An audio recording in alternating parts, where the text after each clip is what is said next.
Hello miss, हजुरले के गर्दै हुनुहुन्छ?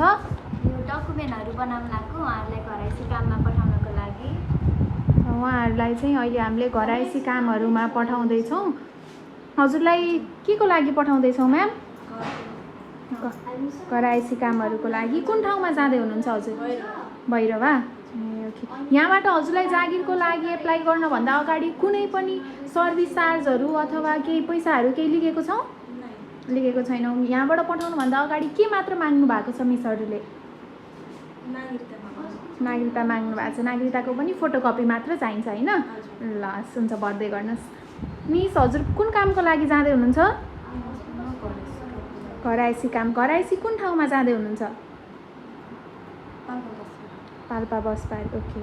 ल उहाँहरूलाई चाहिँ हामीले अहिले घरैसी कामको लागि पठाउँदैछौँ। अब उहाँहरू सिलेक्ट हुनुहुन्छ कि हुनुहुँदैन, अब त्यो चाहिँ हामीले फेरि हजुरहरूलाई अर्को भिडियोमा देखाउनेछौँ। उहाँहरूले चाहिँ यसरी नागरिकताको फोटोकपीहरू बुझाउनु पर्ने हुन्छ।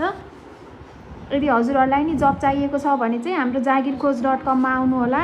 म्यामले यसरी कलमा हजुरहरूलाई बुझाइदिनु हुनेछ अनि कलमा बुझेर मात्र अफिसहरू भिजिट गर्नु होला। हजुरहरू टाढाबाट आउँदै हुनुहुन्छ भने चाहिँ